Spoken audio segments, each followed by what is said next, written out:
All right, we are live. Check out this this here. What's it called?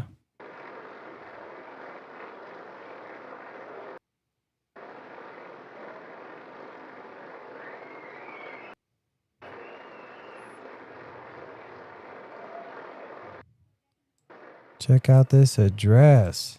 Turn that down.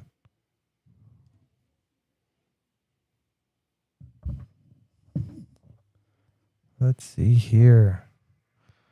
All right, I see what you see. There's the man of the hour there. There he is. Standing ovation for old Trumpsters for sure.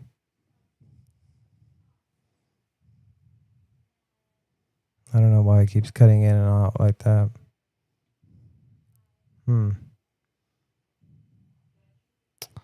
Maybe something I gotta work on.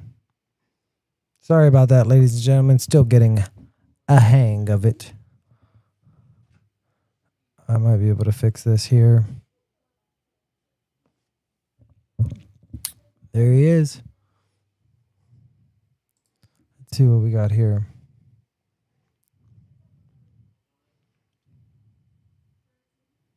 There's the guy.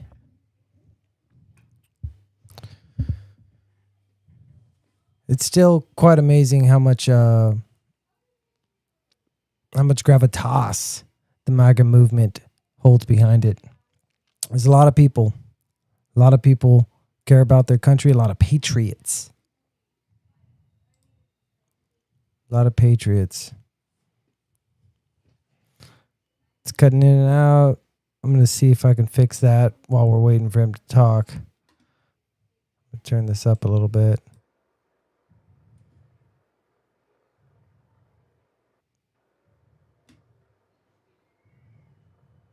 Get the selfie with the president. Yep, got to get a selfie. Jeez. I really don't know.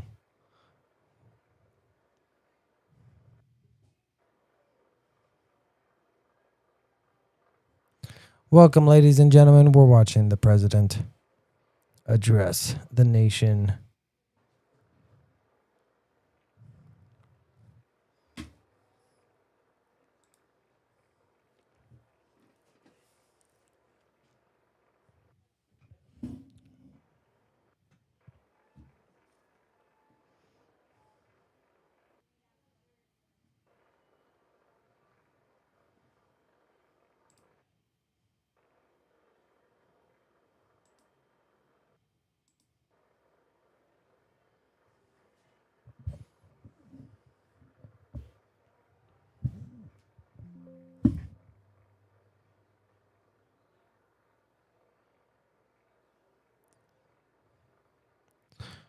All right.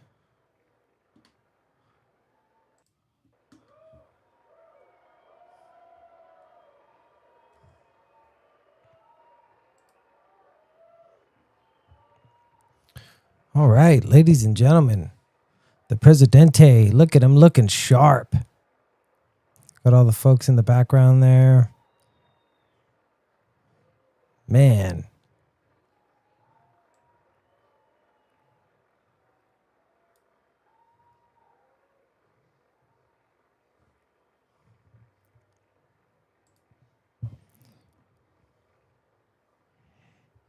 That is a long standing ovation there.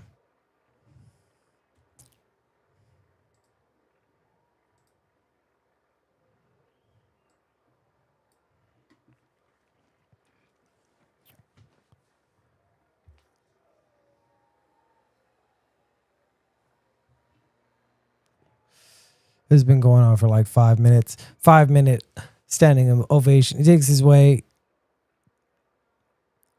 makes his way to the podium, takes his time. Gotta love it. This is a whole event. He's gonna lavish it, cherish it. Look at it. He's like, you want me to go to that podium, don't you? You just want it. You want it so bad. I'm not doing it. Not till I say so.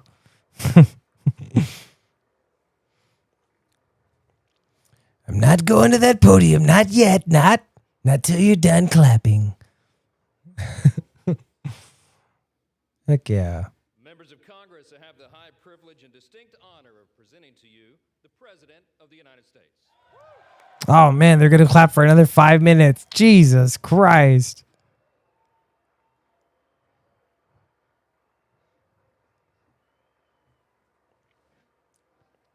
Don't do that.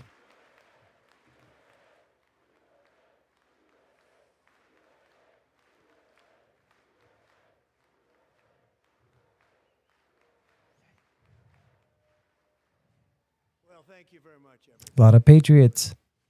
A lot of patriots. Speaker Johnson, Vice President Vance, First Lady of the United States.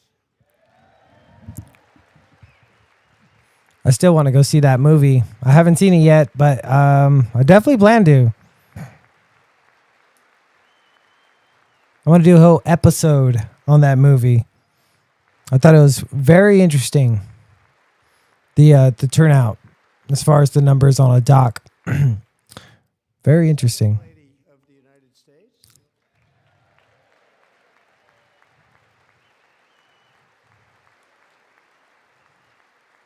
Right on. Got the old second lady there. Right on, right on. Members of Congress and my fellow Americans, our nation is back, bigger, better, richer, and stronger than ever before. We're back, baby. We're gonna drill, baby, drill. I'll be back.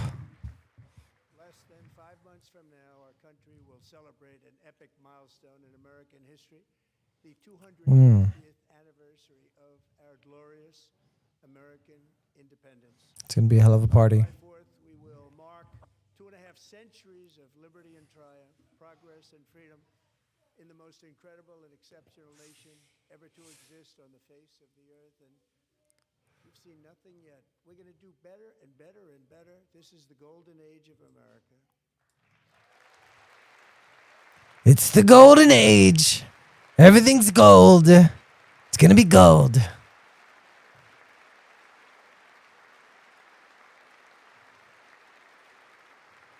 When I last spoke in this chamber 12 months ago, I had just inherited a nation in crisis with a stagnant economy, inflation at record levels, a wide open border, horrendous recruitment for military and police, rampant crime at home, and wars and chaos all over the world.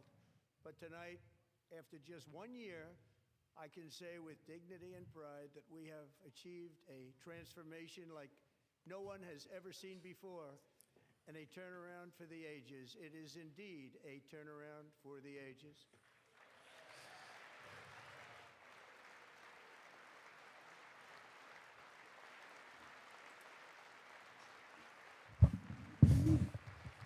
We're gonna turn it around. We're gonna grab it by the pussy. That's what we're gonna do.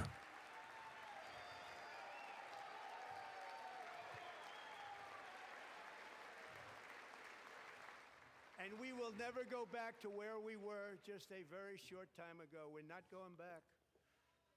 Today our border is secure.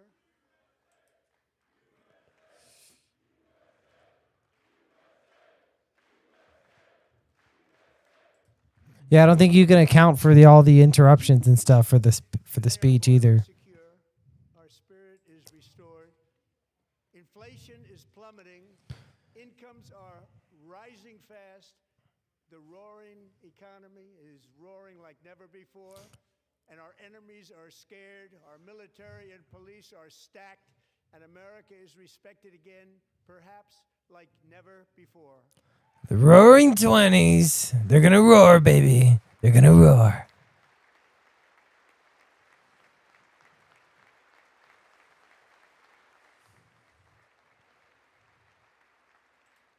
After 4 years in which millions and millions of illegal aliens poured across our borders, totally unvetted and unchecked, we now have the strongest and most secure border in American history by far.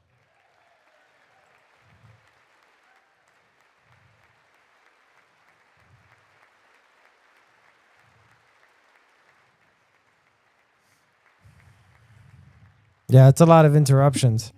A lot of interruptions. Illegal aliens have been admitted to the United States. I believe that. I definitely believe that. No more gotaways. Can't get nowhere.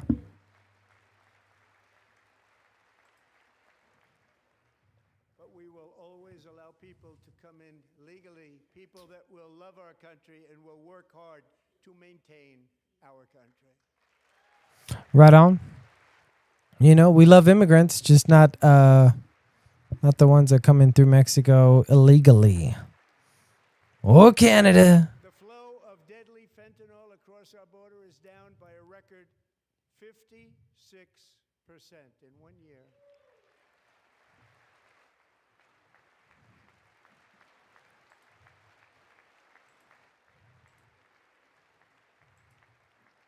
And last year, the murder rate saw its single largest decline in recorded history. This is the biggest decline, think of it, in recorded history, the lowest number in over 125 years. Year 1900. In fact, substantially before my wonderful father, I had a wonderful father, Fred, before he was born.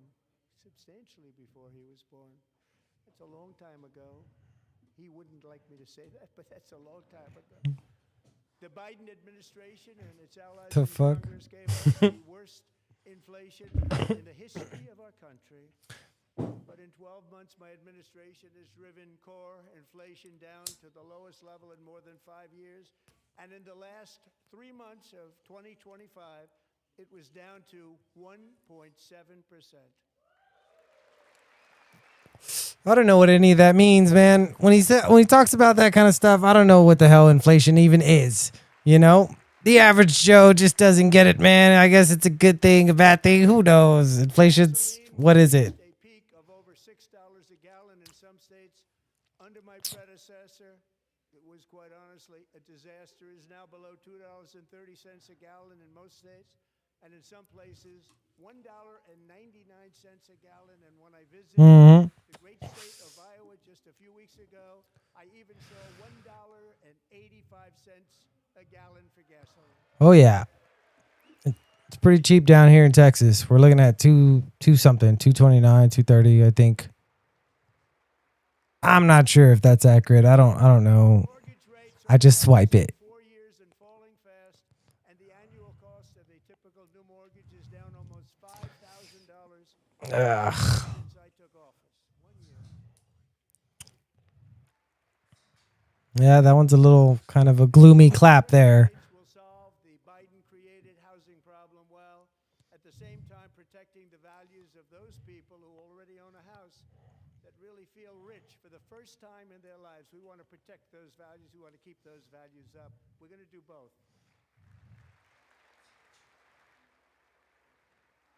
And we are going to keep it that way. The stock market has set 53 all-time record highs since the election. Think of that. 1 year. Boosting pensions, 401ks, and retirement accounts for the millions and millions of Americans. They're all gaining. Everybody's up, way up. In 4 long years, the last administration got less than $1 trillion in new investment in the United States. And when I say less, substantially less. In 12 months, I secured commitments of more than $18 trillion pouring in from all over the globe.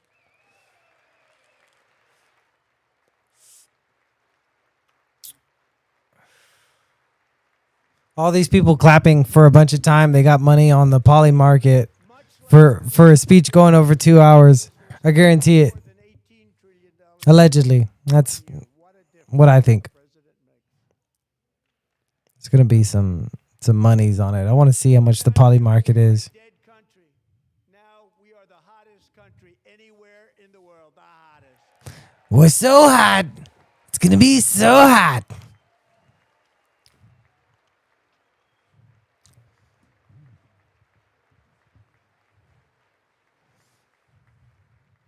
As thousands of new businesses are forming and factories, plants, and laboratories are being built, we have added 70,000 new construction jobs in just a very short period of time. It's getting bigger and bigger and stronger.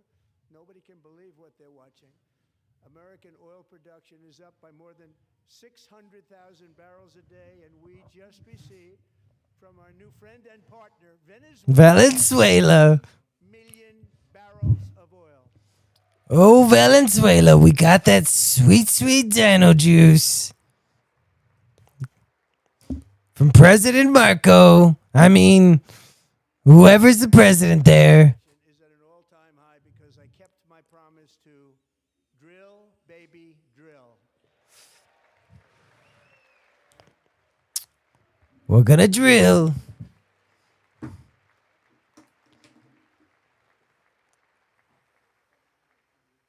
More Americans are working today than at any time in the history of our country. Think about that. Any time in the history of our country, more working today. And 100% of all jobs created under my administration have been in the private sector. Yeah, that's a good thing.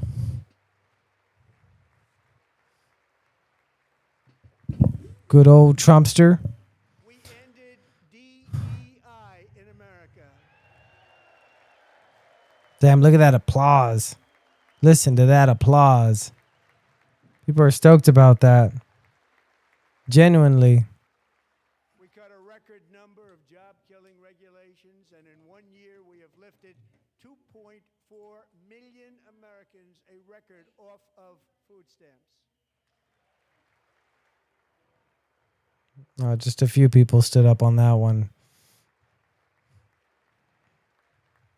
And for all of these reasons, I say tonight, members of Congress, the state of our union is strong. We're so strong.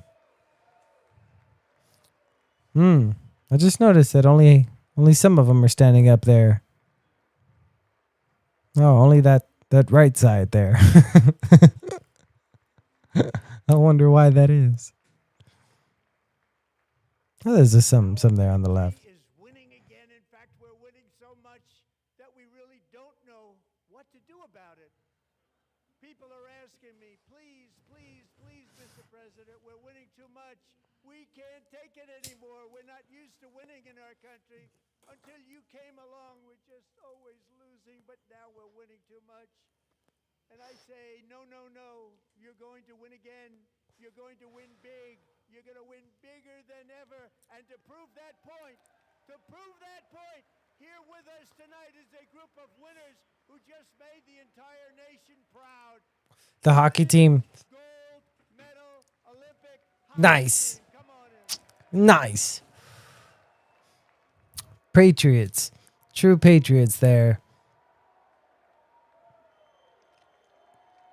Moments like that where the guy gave the speech, his winning speech, where he says, I'm proud to be American. That's contagious for sure. Oh no, a little chitlin. Went missing.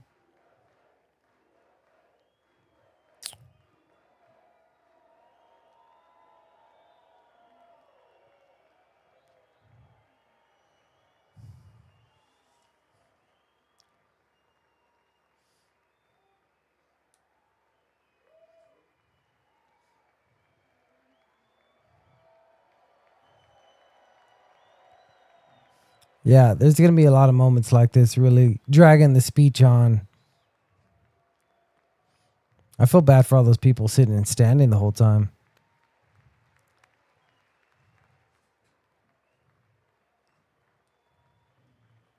Go ahead. They deserve it. Go ahead.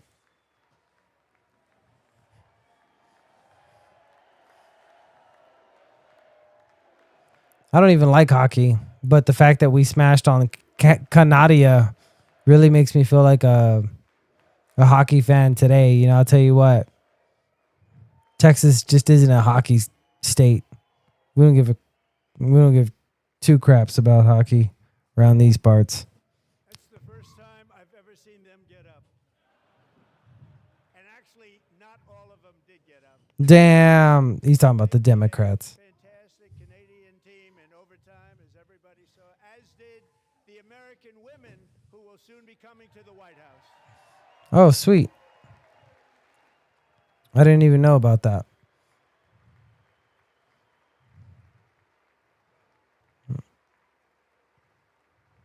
Right on. Goddamn hockey players. That's pretty cool. Pretty cool indeed.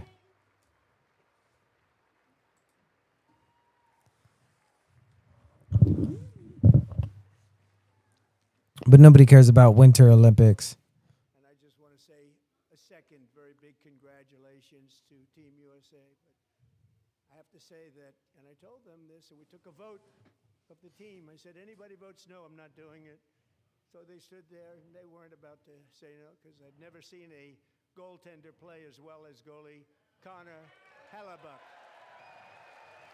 What's that guy's last name?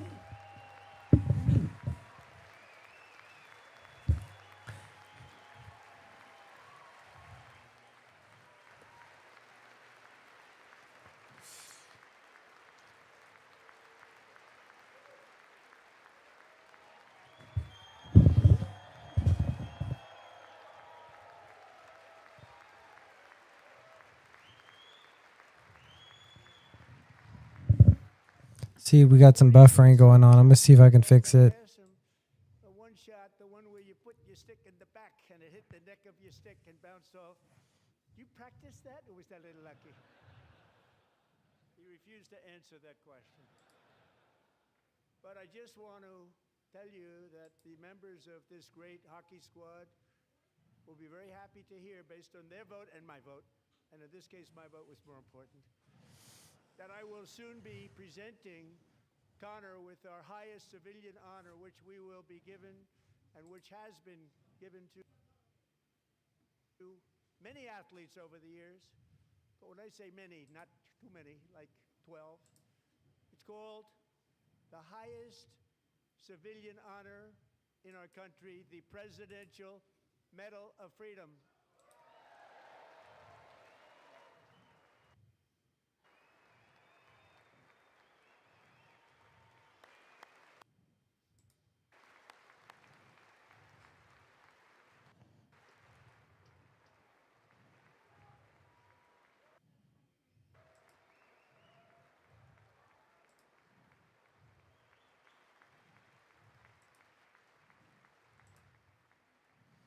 Great athletes have gotten that, very great, the best, and I thought he deserved it. And I did take a vote, every single one of them. I said, I'm not giving it if anybody goes no, and every single one of them rapidly put up their hand. So I want to thank you. What a special job you did. What special champions you are. Thank you very much.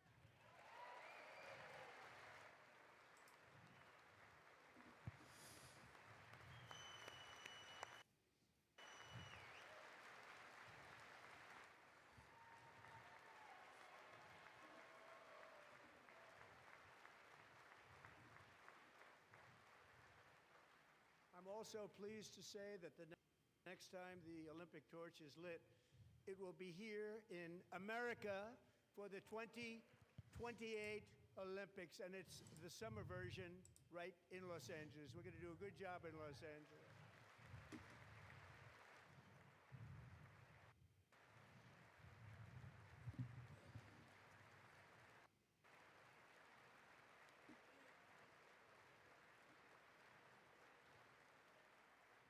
And Los Angeles is going to be safe, just like Washington, D.C. is now one of the safest cities in the country.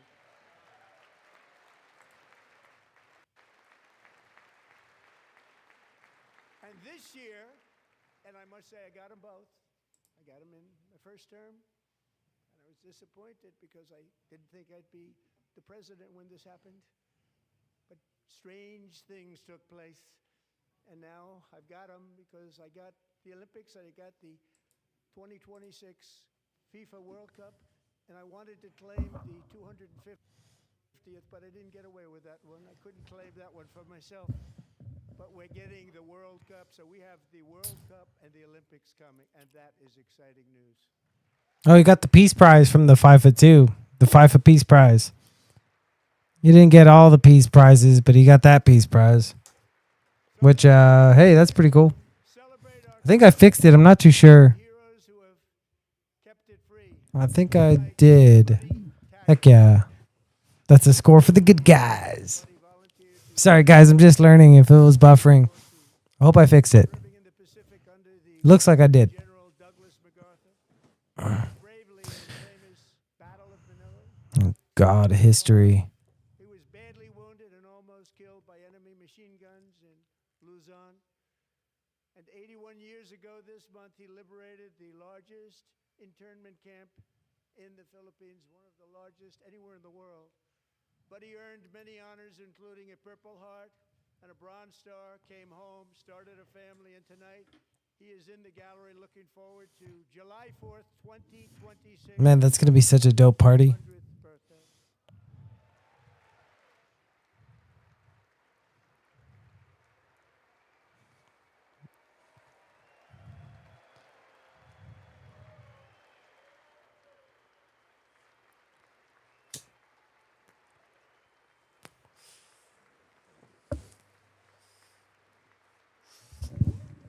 It's going to be so dope. We'll have so many hookers. No, it's going to be great, though. I always go to the Woodlawn Park. We salute you. Even in times of challenge, setback, and immense heartache, the spirit of 1776 has always shone through very brightly. It was July 4th of last year when floodwaters tore through a girls' summer camp in Central Texas. One of the worst things I've ever Oh, yeah. experienced there. Rising 26 feet in the matter of minutes, tragically claiming many, many lives. You all remember that one. As the waters threatened to sweep her away, 11-year-old Millie Kate McClymont closed her eyes and prayed to God. She thought she was going to die. I was not far from here. Answered when Coast Uvalde, I think? Rescue swimmer Scott Ruskin Somewhere. descended from a helicopter above. Nobody knew where he came from. It was Scott's first ever rescue mission. Young guy, very brave, very, very top, always top in his class. And he lifted not just Millie Kate, but 164 others to safety. Yeah. Patriot. Damn fine American.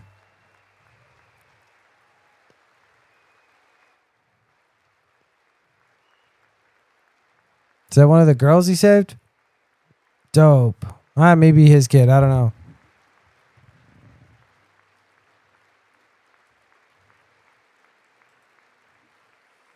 I don't know.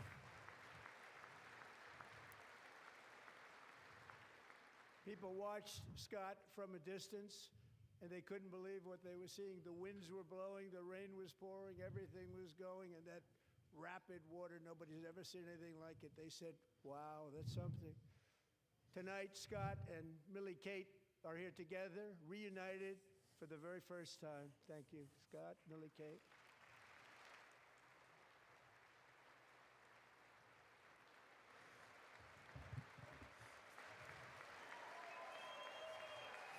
Oh, there's the kid.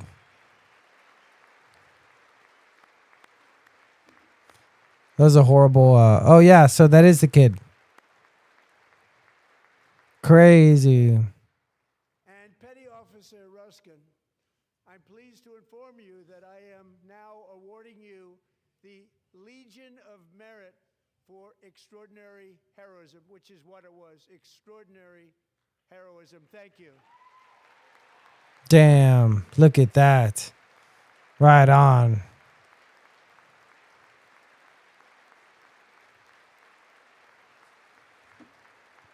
And I'd like to have the military aide to please come down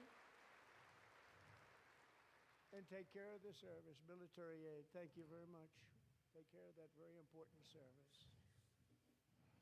Thank you very much. From 1776 to today, every generation of Americans has stepped forward to defend life, liberty, and the pursuit of happiness. And they're really doing it for the next generation.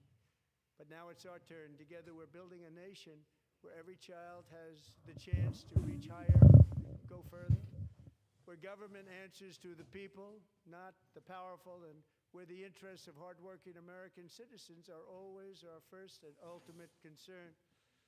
That is the debt we owe to the heroes who came before us, and that is the promise we must keep to America for our 250th year. Last year, I urged this Congress to begin the mission by passing the largest tax cuts in American history, and our Republican majorities delivered so beautifully. Thank you, Republicans.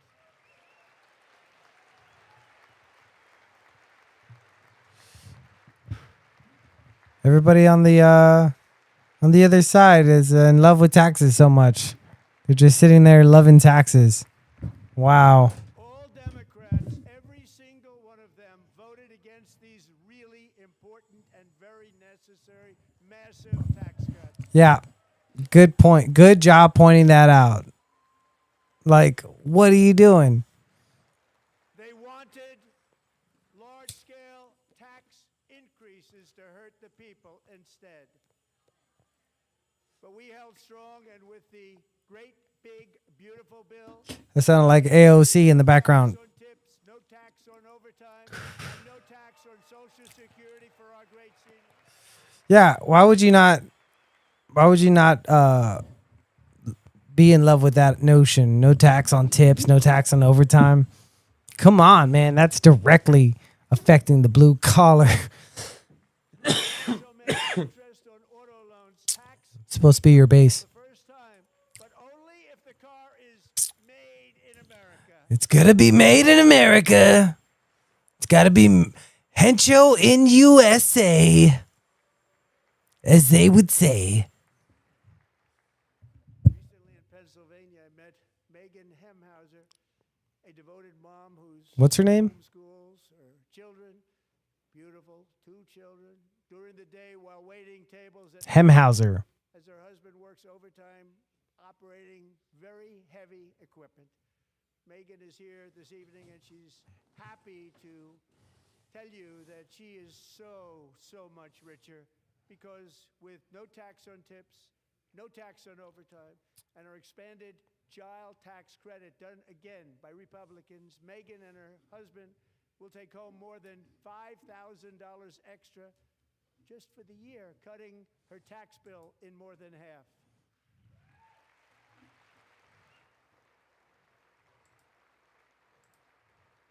Megan, please stand up. We're fighting for you, Megan.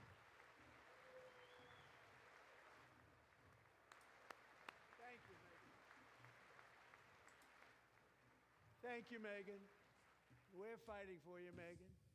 Under our bill, parents like Megan can also activate their children's brand new Trump accounts. The Trump accounts. I didn't name it. You know, hey, I did not name that. definitely digging that, man. Trump accounts, man. Nobody believes me, but I did not name it. Nobody believes me. Right there in the third row.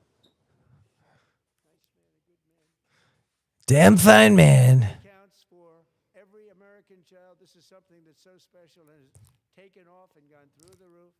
Millions will be pre-funded courtesy of the U.S. Treasury and private individuals like Michael and Susan Dell, who have donated $6.25 billion to fund the Trump account. Jesus Christ. Children. It's a lot of coin. It's a lot of coin. A lot of denier.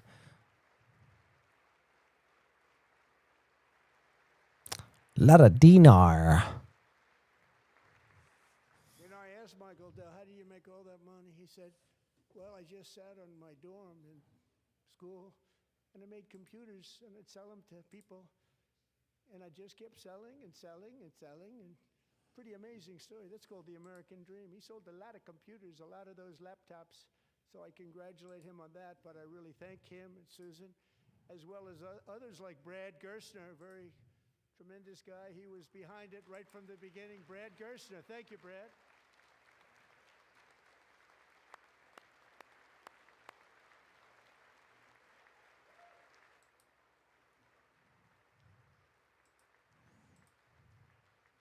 So with modest additional contributions, These young people's accounts could grow to over $100,000 or more by the time they turn 18. Think of it, how much money is that for somebody that started with nothing?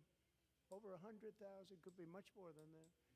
To make this investment in our children's future, go to trumpaccounts.gov, trumpaccounts.gov. And a lot of people are doing it. It's setting every record in the book. It's popular. They knew what it was going to take. I'm so proud of them. I'm so proud of the people that got it started. And now it's just taken off. One of the primary reasons for our country's stunning economic turnaround, the biggest in history, where the Dow Jones broke 50,000 4 years ahead of schedule, and the S&P hit 7,000, where it wasn't supposed to do it for many years, were tariffs. I used these tariffs, took in hundreds of billions of dollars to make great deals for our country, both economically and on a national security basis. Everything was working well. Countries that were ripping us off for decades are now paying us hundreds of billions of dollars. They were ripping us so badly, you all know that. Everybody knows it. Even the Democrats know it. They just don't want to say it. And yet these countries are now happy, and so are we. We made deals. The deals are all done. And they're happy. They're not making money like they used to, but we're making a lot of money. There was no inflation, tremendous growth, and the big story was how Donald Trump called the economy correctly, and 22 Nobel Prize winners in economics didn't. They got it totally wrong. They got it really wrong. And then just 4 days ago, an unfortunate ruling from the United States Supreme Court. It just came down. It came down. Very unfortunate ruling. But the good news is that almost all countries and corporations want to keep the deal that they already made, right, Scott? Knowing that the legal power that I, as president, have to make a new deal could be far worse for them, and therefore they will continue to work along the same successful path that we had negotiated before the Supreme Court's unfortunate involvement.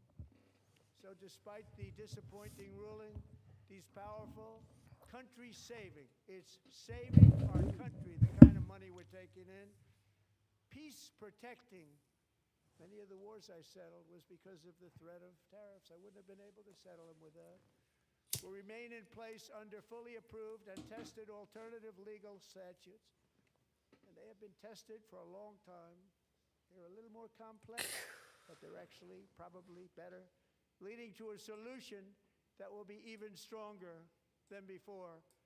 Congressional action will not be necessary. It's already time-tested and approved. And as time goes by, I believe the tariffs paid for by foreign countries will, like in the past, substantially replace the modern-day system of income tax, taking a great financial burden off the people that I love.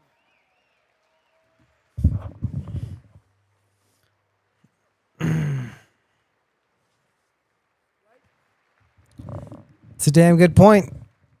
He's making a lot of good points. Tariffs give him the power. Jobs, investment, and trillions of dollars will continue pouring into the United States of America because we finally have a president who puts America first. Put America first. I love America.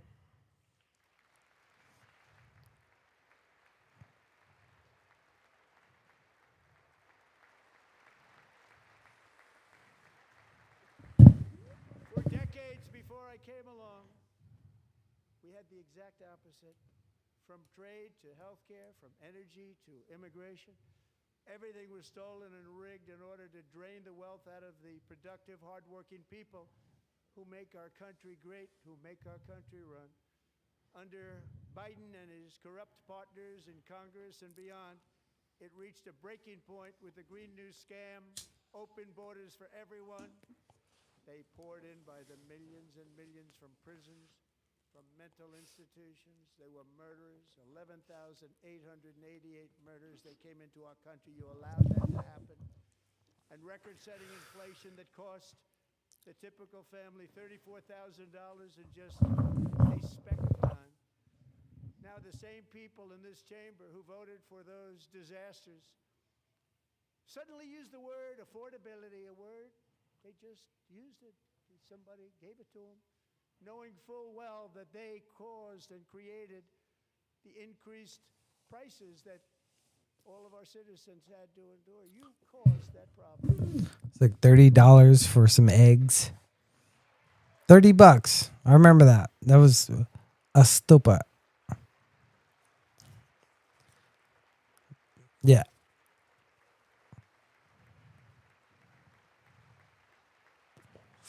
They knew their statements were a lie. They knew it.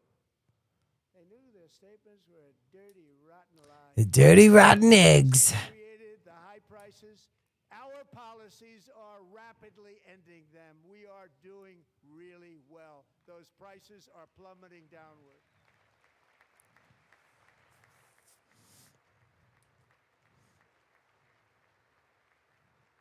The price of eggs There it is. down 60%. The price of eggs.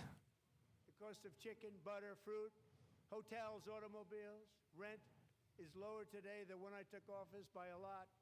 And even beef, which was very high, is starting to come down significantly. Just hold on a little while. We're getting it down. And soon you will see numbers that few people would think were possible to achieve just a short time ago. Nobody can believe when they see the kind of numbers, especially energy, when they see energy going down to numbers like that, they cannot believe it. It's like another big tax cut.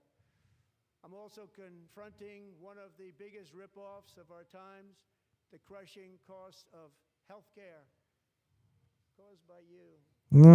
In your face. The Unaffordable Care Act, sometimes referred to as Obamacare, big insurance company has gotten rich. It was meant for the insurance companies, not for the people.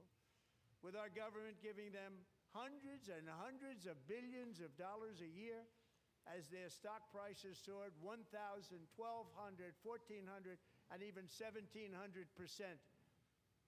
like nothing else. That's why I introduced the great health care plan. I want to stop all payments to big insurance companies and instead give that money directly to the people so they can buy their own health care, which will be better health care at a much lower cost. Yeah, good luck. I'm trying to reinvent the goddamn insurance industry. That's something that we all know is a goddamn ripoff, and we have to deal with it. Requires maximum price transparency. That's a big deal. Sounds so simple, so big. I mean, And I did that in my first term, and the Democrats immediately terminated it with full knowledge that they were doing a very bad thing for the people. Costs were going to go way up, and that's what happened. And now I'm bringing them way down on health care and everything else. I'm also ending the wildly inflated cost of prescription drugs like has never happened before.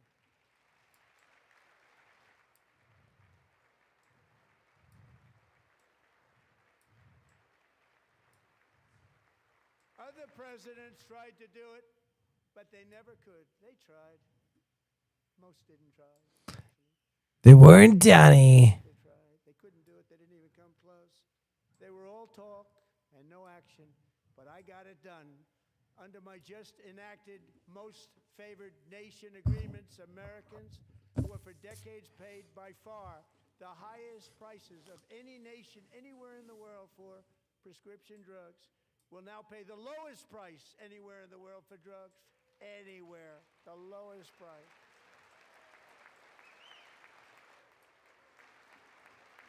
And you can thank Uncle Donnie for getting you the good drugs. So in my first year of the second term, should be my third term, strange things happen. I took prescription drugs, a very big 4 more years. from the highest price in the entire world to the lowest. That's a big achievement. The result is price differences of 300, 400, 500, 600% and more.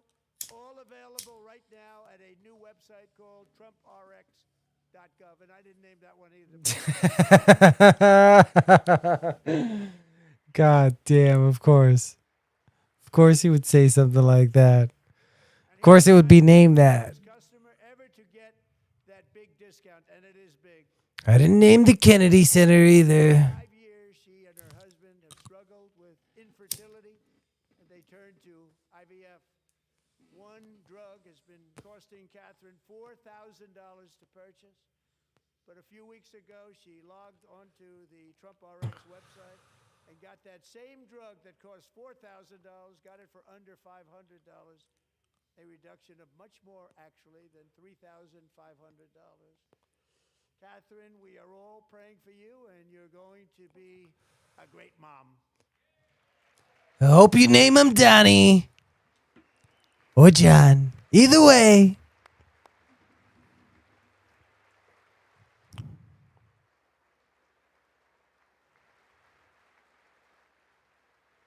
Little Don.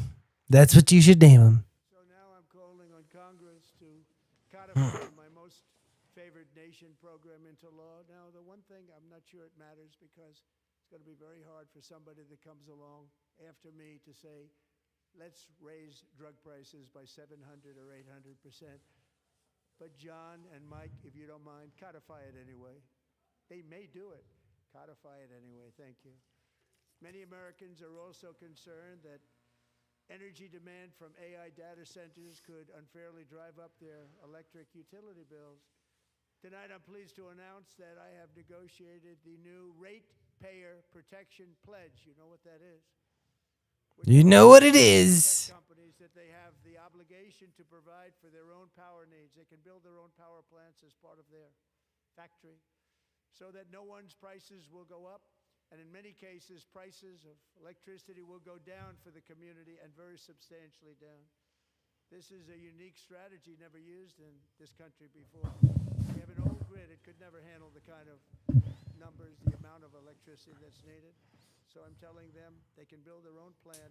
They're going to produce their own electricity.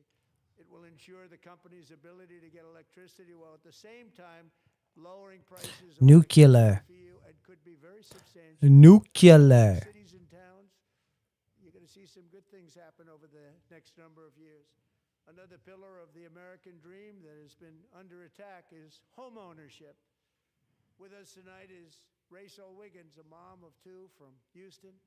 She placed bids on 20 homes and lost all of those bids to gigantic investment firms that bypassed inspection. Yep. Paid all cash and turned those We have that problem here in San Antonio. her American dream was devastating. Big Austin companies come in here and they start buying houses like that, Executive order and then we can't buy them. We can't afford it. buying up We have that same problem here in San Antonio. single-family homes.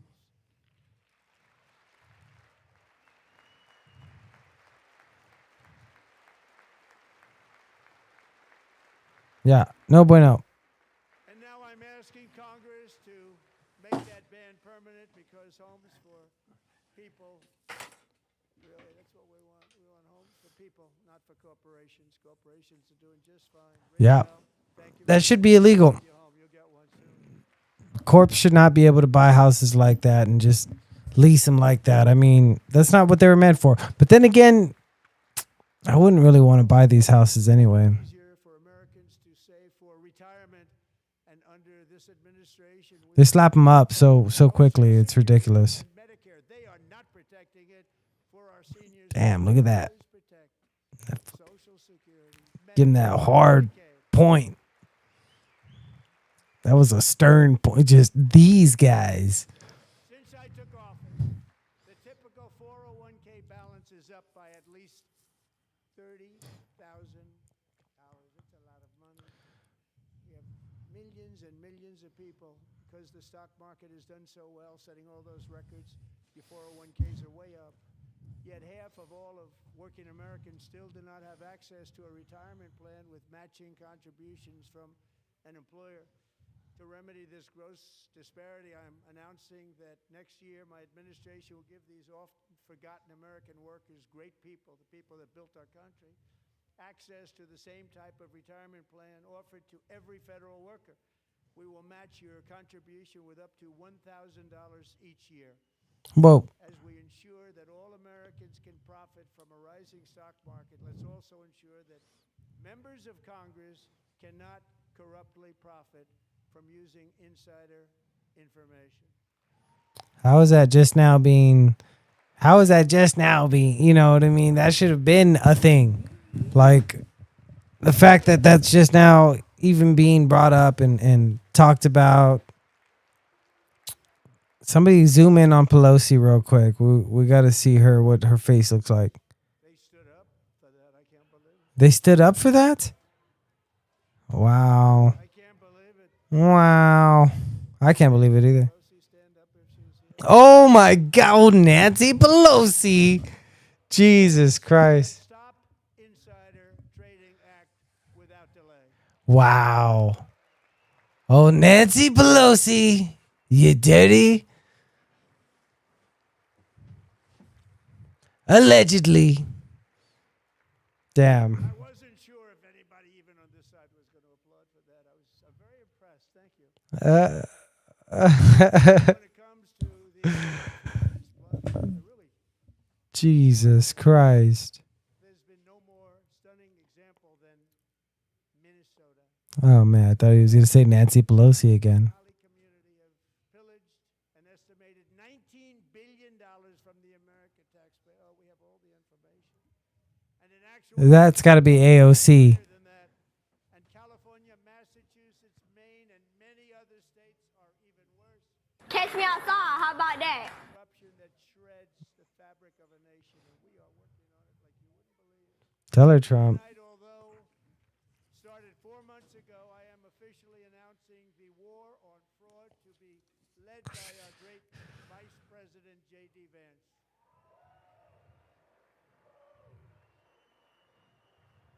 Right on. Right on.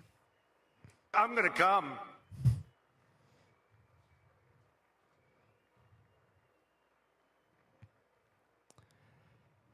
Yeah.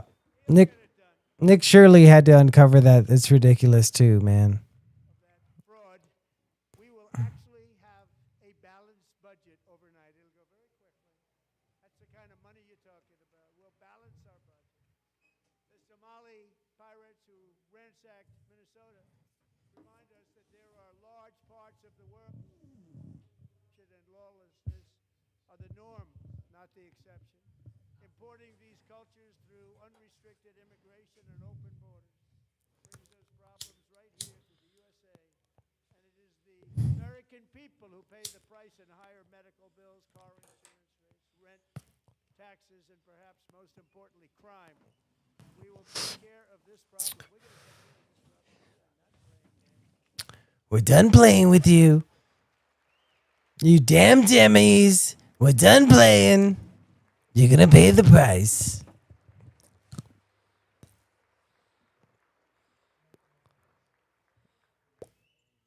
Delilah Colden was only 5 years old in June 2024 when a 18-wheel tractor trailer plowed into her stopped car traveling at 60 miles an hour or more.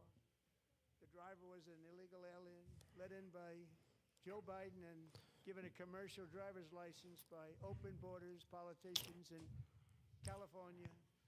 Doctors said Delilah would never be able to walk or talk, have a good life. She wouldn't even be able to eat again. But against all odds, she is now in the first grade learning to walk. And she's here this evening with her dad, Marcus, a fantastic man. Delilah, please, you are a great inspiration. Please stand up. Oh my God. That's so heartbreaking. That is so heartbreaking.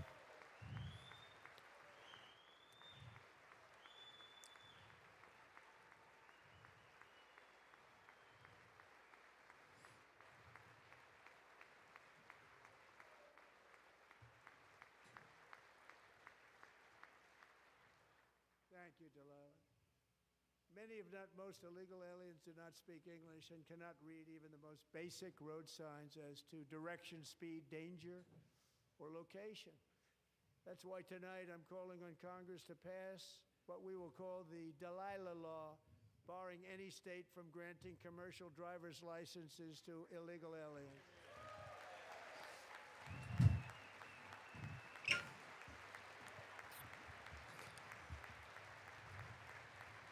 I mean, that shouldn't even be a law either. I mean, if you're an illegal alien, you shouldn't be able to. Probably so at the White House. I hosted a ceremony with Americans who lost their treasured loved ones to the scourge of illegal immigration. People came into our country. How we allowed this to happen with our open borders. These are the angel moms and families that for decades our government betrayed and our media totally ignored. It was terrible. Hard to believe, actually. In 2023, a 16-year-old high school cheerleader named Elizabeth Medina was supposed to perform in her town's Christmas parade, but she never arrived. Her mother, Jacqueline, went home to look for her, and she found her lying dead in a bathtub, bleeding profusely after being stabbed 25 times. Elizabeth's killer was a previously arrested illegal alien who had broken in and brutally extinguished the brightest light in her family's life. Jesus Christ. Violently and viciously.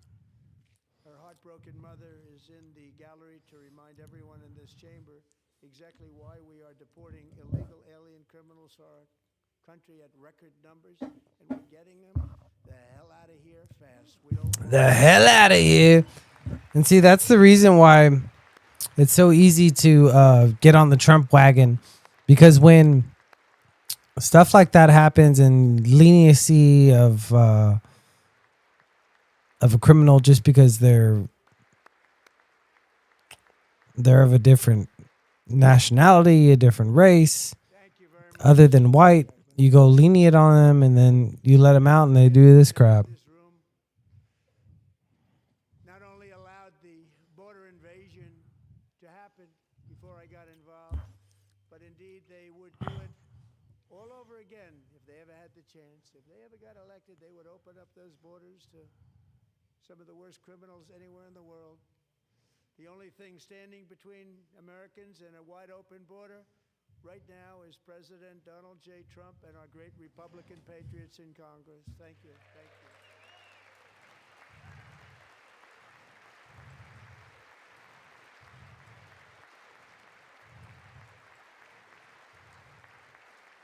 As we speak, Democrats in this chamber have cut off all funding for the Department of Homeland Security. It's all cut off.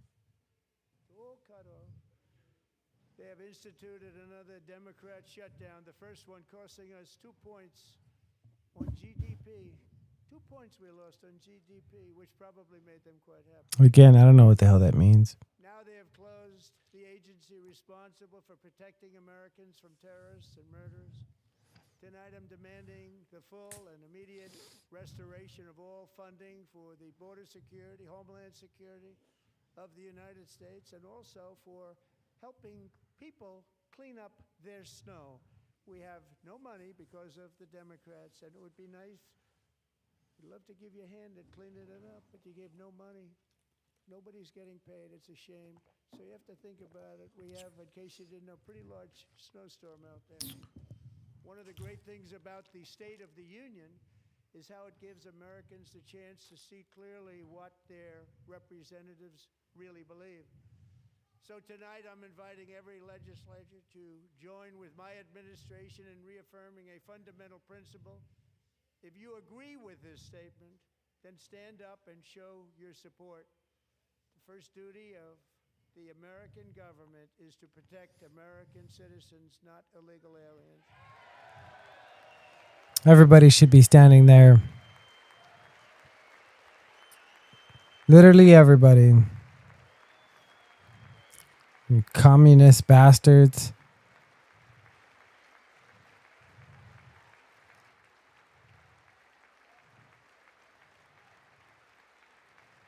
There's a lot of sitting people. Press your luck with that one, Donnie. They stood up for you that one time, that surprisingly time, but you pressed your luck with that one, bud.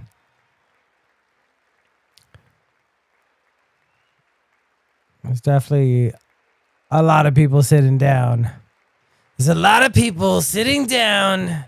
I wonder why. They're still sitting. Look at them. They don't care about America. Yeah. Marco Rubio looking around, looking at who's still sitting. Mark Rubio is just taking a list down for when he's running for president in a few years. Look at him. Look at all those really upset. They look like, well, at this point, the clapping is just, now it's just gratuitous. And the whistling, get the whistling going on. I guess they're just trying to give him a chance to stand up. I don't know. Isn't that a shame? You should be ashamed of yourself not standing up. You should be ashamed of yourself. That is why I'm also asking you to end deadly sanctuary cities that protect the criminals. AOC. Serious penalties for public officials who block the removal of criminal aliens. In many cases, drug lords, murderers all over our country. They're blocking the removal of these people out of our country, and you should be ashamed of yourself. Yep. Catch me outside. How about that? Oh, yeah. I mean, the fact that Trump even won the second presidency is proof enough that the American people are done with those policies. They're done with those notions that sympathy is And perhaps most importantly, more important. I'm asking you to approve the Save America Act.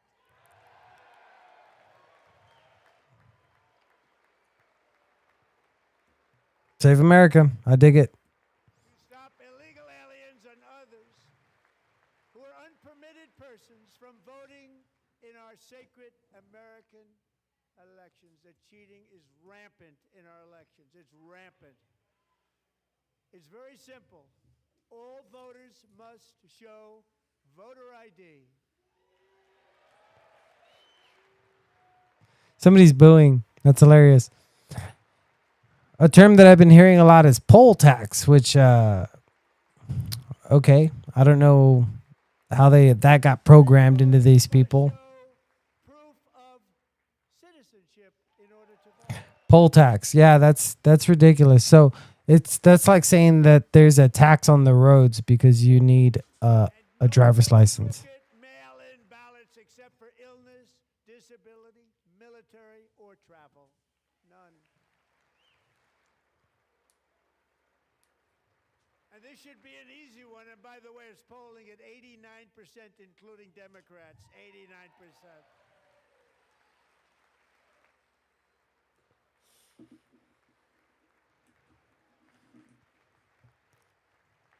And even the new communist mayor of New York City, I think he's a nice guy.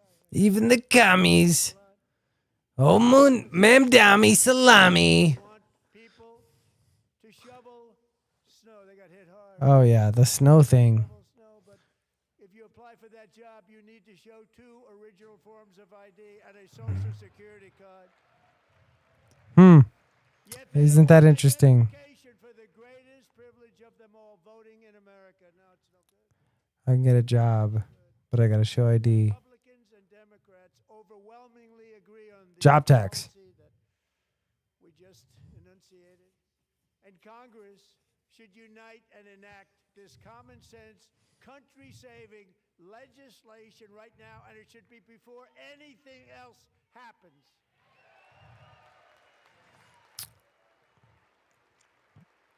Yeah, it's also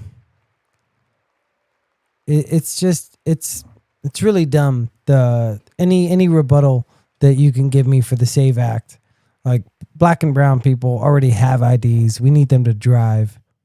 The reason they don't want to do it, why would anybody not want voter ID? One reason, because they want to cheat. There's only one reason. Yeah, they keep throwing the marital They say women. racist. They come up with things you almost say, what imagination they have. They want to cheat. They have cheated, and their policy is so bad that the only way they can get elected is to cheat. And we're going to stop it. We have to stop it, John.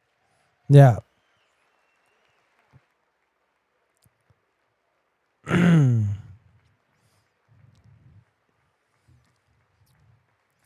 Poll tax. Ridiculous notion. Opportunity to show common sense in government. In the gallery tonight are Sage Blair and her mother, Michelle. In 2021, Sage was 14 when school officials in Virginia sought to socially transition her to a new gender, treating her as a boy and hiding it from her parents. Hard to believe. Detransitioning. There's going to be a lot of them coming out. Sage ran away from home after she was found in a horrific situation in Maryland.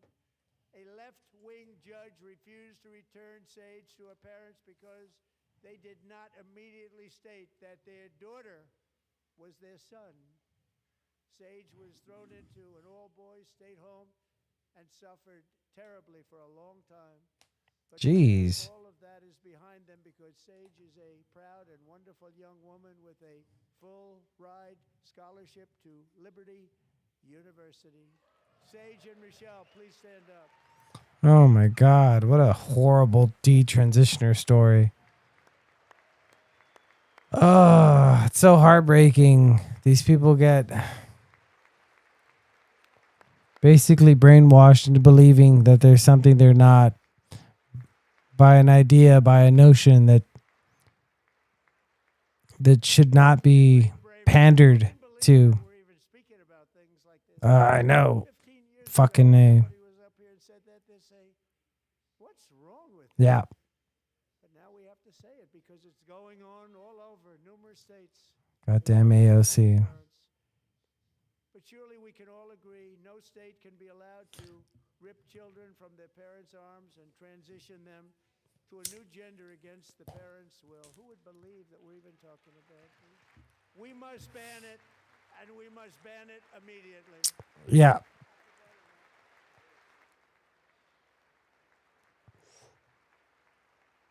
There's going to be a lot of suits coming up. There's going to be a lot of detransitioners coming up. Nobody stands up.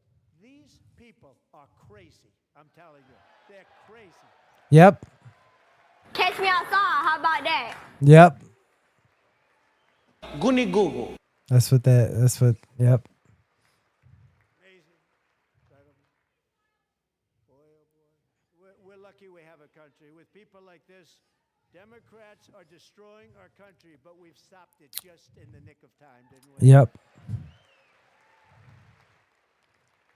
Damn right, man. That's the only reason why he got the second term. It's because the craziness that was going on. No one cares more about protecting America's youth than our wonderful First Lady. Now a movie star. She's a movie star. Can you Yeah, man. I gotta go see that movie. Who would have believed it? I gotta go see the movie. Last year, she has had an incredible impact championing AI legislation, advancing a landmark executive order on foster care, and helping secure $30 million to launch the Melania Trump Foster Youth to Independence Initiative. It's a tremendous, really a tremendous thing that happened. A lot of bipartisan support. He gets much better bipartisan support than I do. I get none. It's a lot. Someday you're going to have to tell me how you did that. And students and educators in every state have joined the First Lady's efforts in the presidential AI challenge, keeping America's next generation positioned to succeed and strongly succeed in the future. Tonight we welcome two young people whose lives reflect the First Lady's impact, Sierra Burns and Everest Nevermont. Thank you both, and Melania, thank you. I know how hard you worked on it. Thank you very much. Yeah, I saw that movie as like a kind of a second vote. Like we didn't get to vote for Trump again, but that movie was like throwing another vote in for Trump as a middle finger to Hollywood, as like I don't know. I still haven't seen it, but the success of it is what I mean by that. The first 4 years, and in particular this last year, there has been a tremendous renewal in humanity and belief in God. Tremendous, Yeah.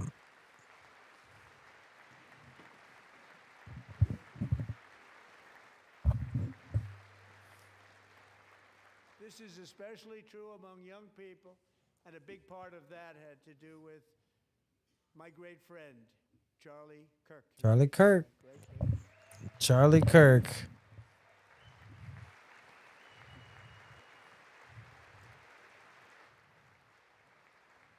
So last year, Charlie was violently murdered by an assassin and martyred, really martyred for his beliefs. His wonderful wife, Erica, is with us tonight. Erica, please stand. She was just standing, Donnie. She's still up there.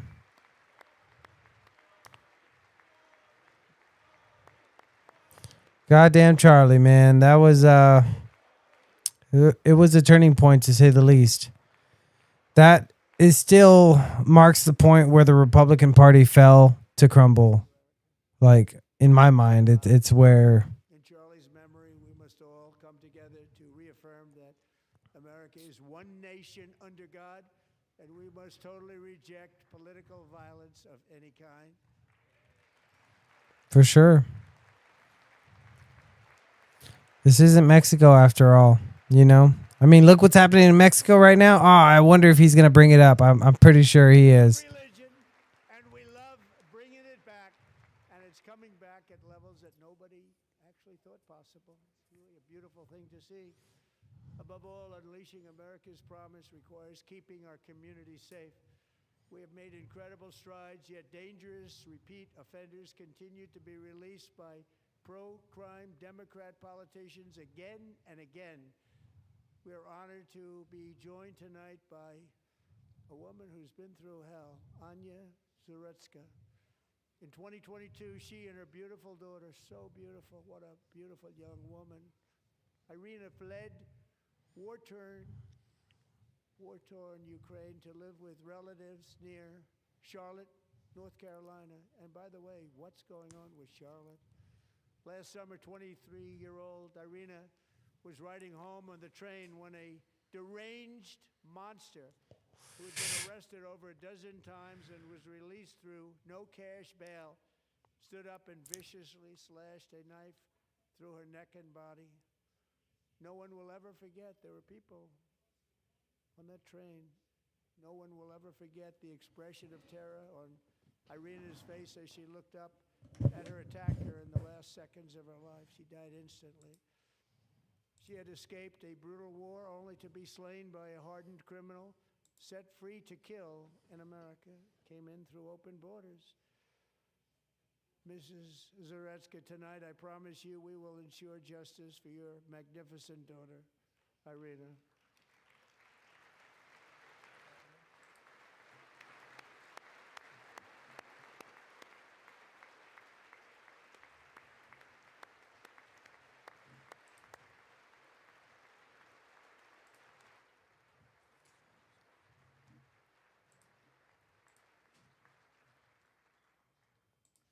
How do you not stand? How do you not stand? I'm asking this Congress to pass tough legislation to ensure that violent and dangerous repeat offenders are put behind bars, and importantly, that they stay there.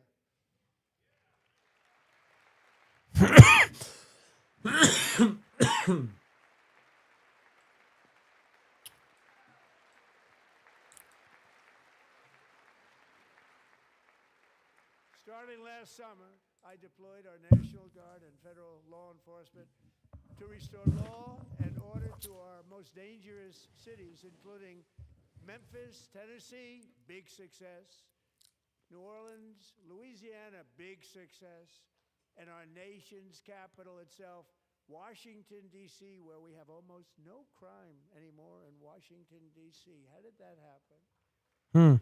I wonder what all those troops were doing there.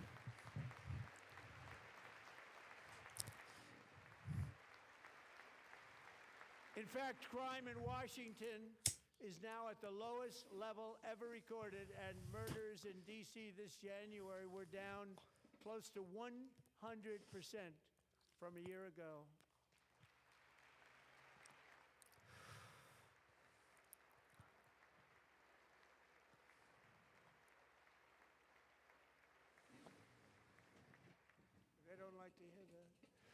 one of the sick people, one of the brave service members who helped achieve this stunning turnaround was 20-year-old West Virginia Army National Guard Specialist Sarah Beckstrom.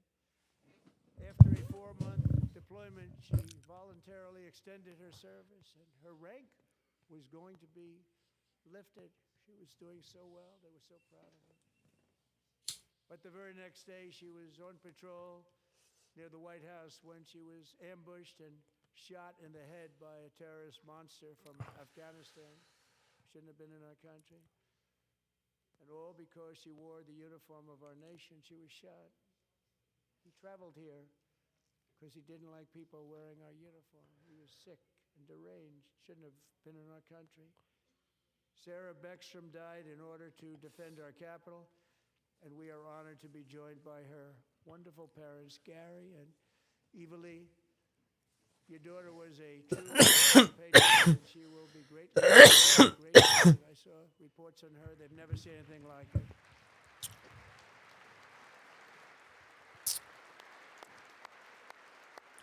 Goddamn.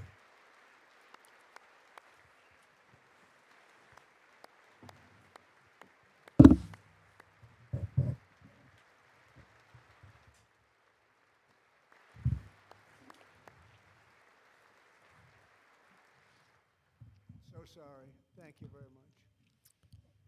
A great young lady. I saw reports that were like perfect. She was perfect. Serving alongside Sarah that day was Staff Sergeant Andrew Wolf. The terrorist shot Andrew in the head, and no one thought he could possibly make it. The two of them, Sarah and Andrew, both shot violently in the head. Neither was expected to make it. They weren't even given a chance, except his wonderful mother, named Melody, who I spoke to the same night, and she was so positive.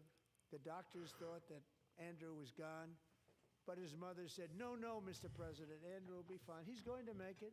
I've never seen anything like it. I mean, he was given almost no chance.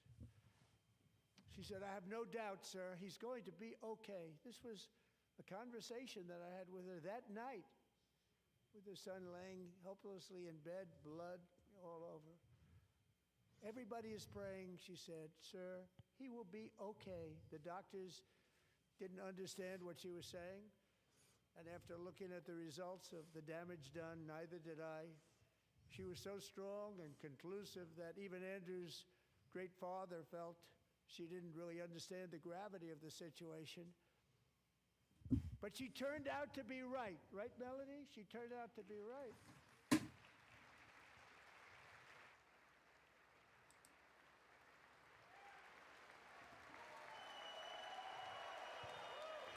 Wow.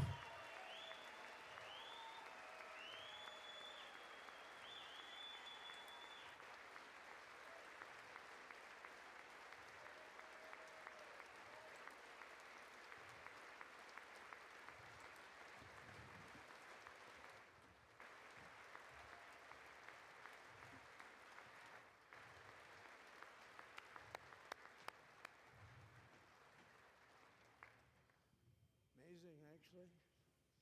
I said, where does this woman come from? She's the most positive person I've ever met. With God's help, Andrew has battled back from the edge of death, and we're talking about the edge of death, on his way to a miraculous recovery. He's got a little work to do, but he's doing great. Nice to see you. He's a good-looking guy. Nice to see you. Thanks, Andrew. Thank you very much.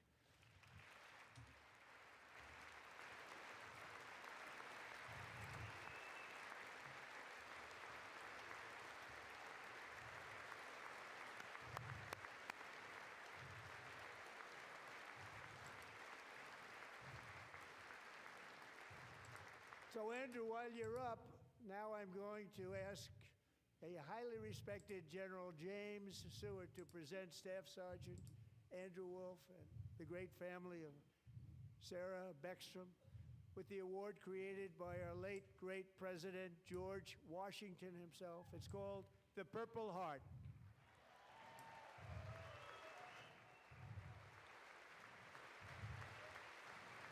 Wow.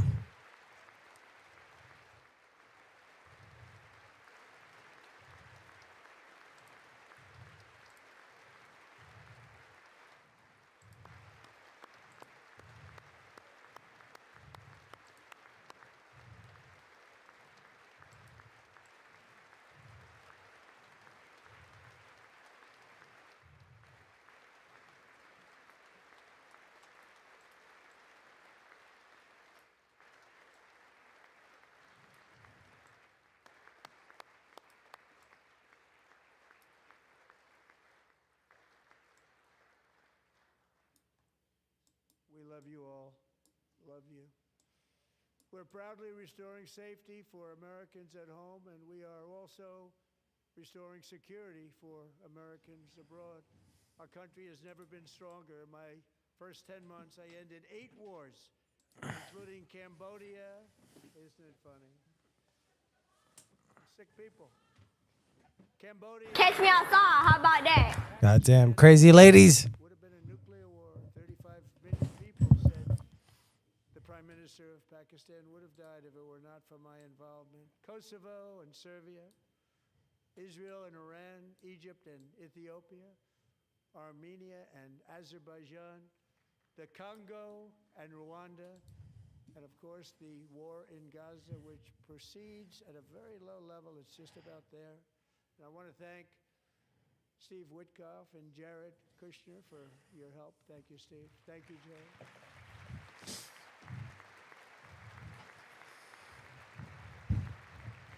I don't know. I think we're gonna go past 2 hours for sure.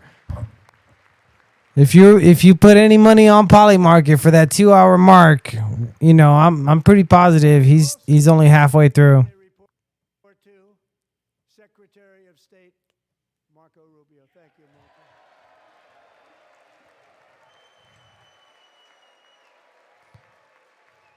Very interesting. Sorry guys, I'm learning as I'm going here. I'm trying to get this right. I'll figure it out eventually. People like you.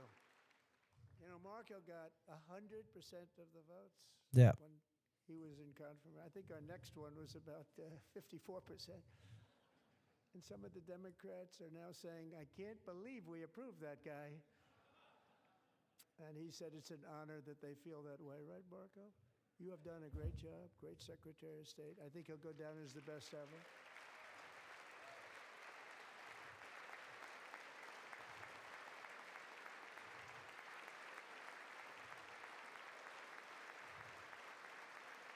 Under the ceasefire I negotiated, every single hostage, both living and dead, has been returned home. Can you believe that?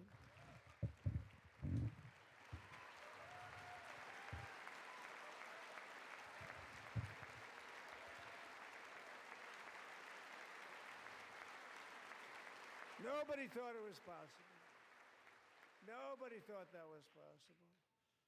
Both living and dead. And those parents who had a dead son, their boy, they'd always tell me their boy, they wanted him as much as though he were living.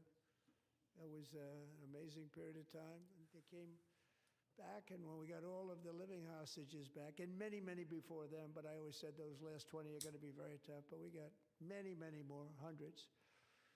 But I said those last 20 are going to be tough. We got them back. But we only got back 14 or 15 of the dead of the 28. And believe it or not, Hamas worked along with Israel, and they dug and they dug and they dug. It's a tough thing to do, going through bodies all over, passing up 100 bodies sometimes for each one that they found. Tough job. And they finally got it back to 27. And then Steve and Jared, they got it back to 28. They found all 28. Nobody thought that was possible, but we did it. And I remember the family of the 28th.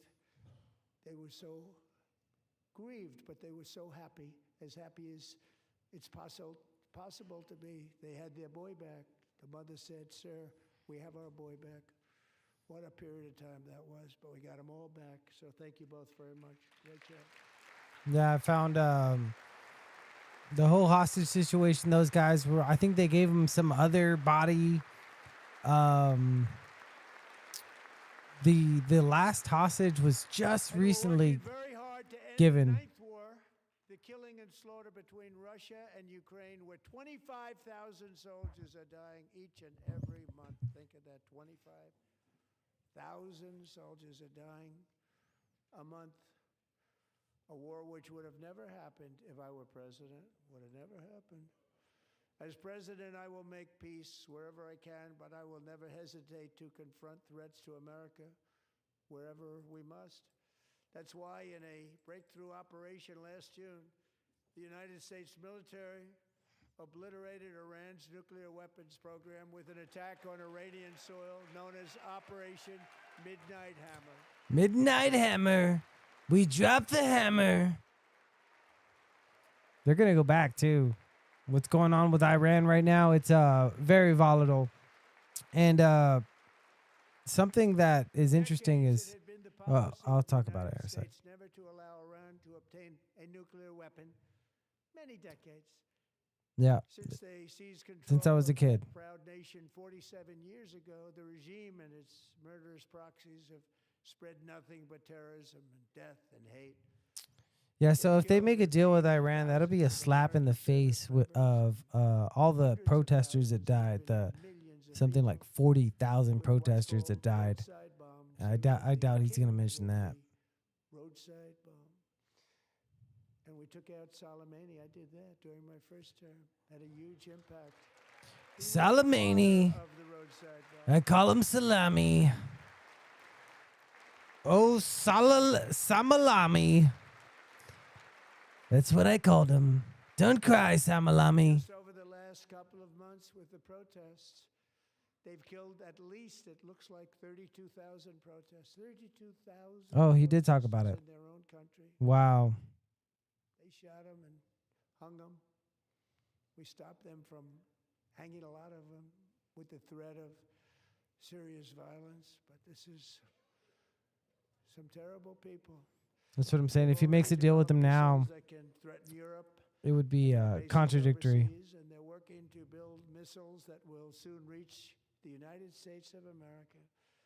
After Midnight Hammer, they were warned to make no future attempts to rebuild their weapons program, and in particular, nuclear weapons. Yet they continue, starting it all over. We wiped it out, and they want to start all over again, and are at this moment again pursuing their sinister ambitions. We are in negotiations with them. They want to make a deal, but we haven't heard those secret words. We will never have a nuclear weapon. My preference.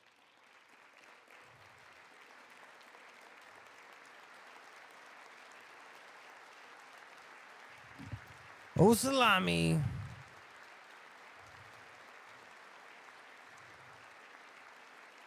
My preference is to solve this problem through diplomacy.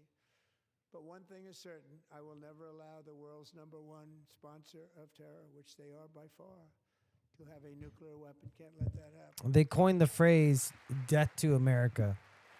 So, yeah. Not only can you not give them a bomb, but you shouldn't even.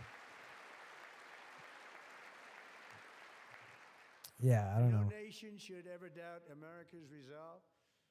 We have the most powerful military on earth. I rebuilt the military in my first term. We're going to continue to do so. Also, we just approved a $1 trillion budget. We have no choice. We have to be strong because hopefully we will seldom have to use this great power that we built together. It's really called peace through strength, and it's been very, very effective. It's so strong, so hard. I'm going to come. I'm gonna come.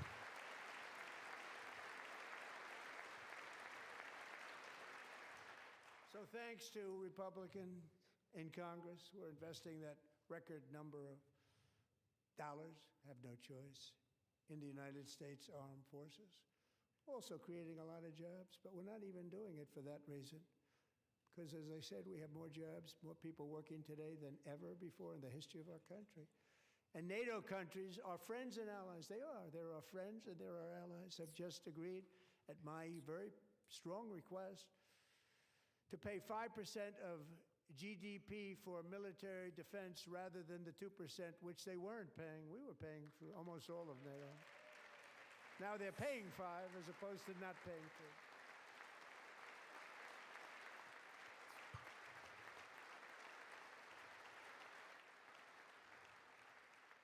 And getting that 5% was something which everyone said would never be done, could not happen. We got it really easily with one meeting.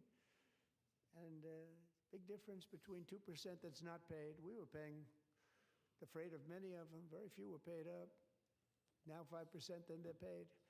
And everything we send over to Ukraine is sent through NATO, and they pay us in full. They pay us totally in full. Every branch of our armed forces is setting records for recruitment. This is so exciting. And every service member recently. The way he stands, it's so funny. God damn it. Old man. And every service member recently received a Right? four-year dividend of $1,776.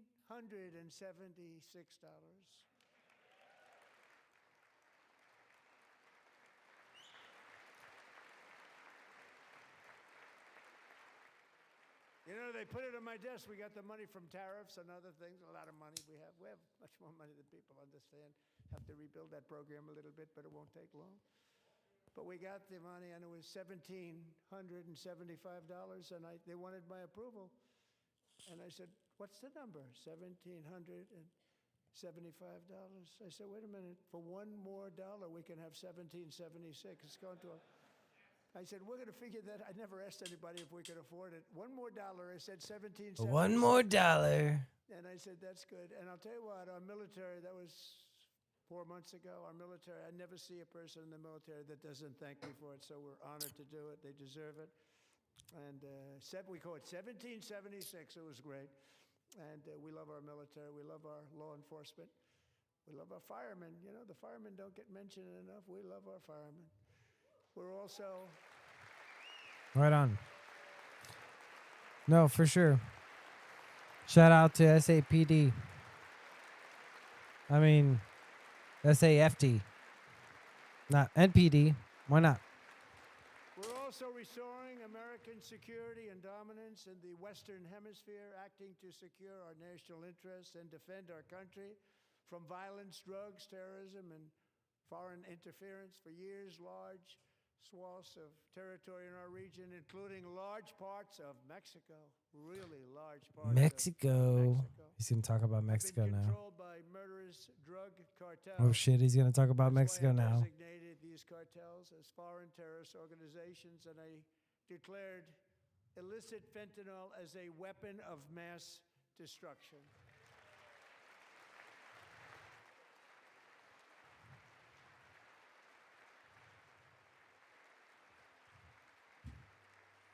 And with our new military campaign, we have stopped record amounts of drugs coming into our country and virtually stopped it completely coming in by water or sea. You probably noticed that. Blowing up them boats.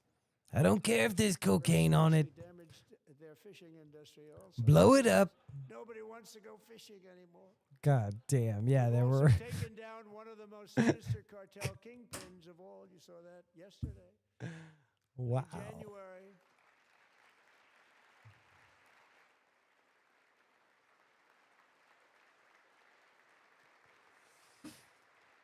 I'll step back.